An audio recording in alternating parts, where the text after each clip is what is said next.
Hello, kids! Today we're going to talk about the biotic and abiotic factors. The first thing that we have to talk about is the levels of organization about biotic and abiotic factors, which is from organism to biome.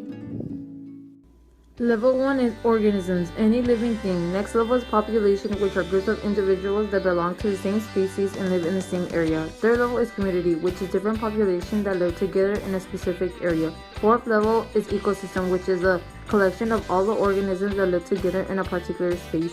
The last level is biome, a group of ecosystems that have the same climate and similar communities.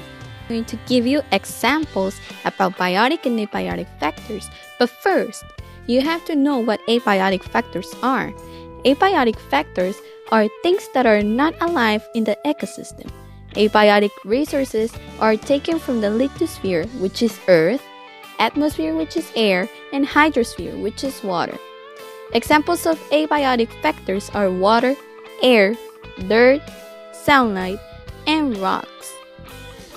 The other definition of biotic factors is that biotic factors are things that have life in the ecosystem. These are taken from the biosphere, which is all living things, and they can reproduce. Examples of biotic factors are animals and plants. We're gonna explain the relationship between keystone species and biodiversity. First of all, we need to know what biodiversity and keystone species means. Biodiversity is a variety of life in the world or in a particular habitat or ecosystem. The keystone species are a species in which other species in an ecosystem largely depend, such that if it were removed, the ecosystem would change drastically. Basically, the relationship between biodiversity and keystone species is that biodiversity is everything that is alive in an ecosystem, and keystone species are the living things in an ecosystem.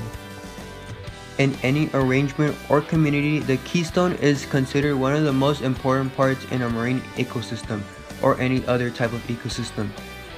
A keystone species is an organism that helps hold the ecosystem together. Without its keystone species, ecosystems would look very different. Some ecosystems might not even be able to just get to environmental changes. If their keystone species disappear, that could spell the end of the ecosystem, or it could allow an invasive species to take over and dramatically shift the ecosystem in a new direction. Calling a particular plant or animal in an ecosystem a keystone species is a way to help the public understand just how important one species can be to survival of many others.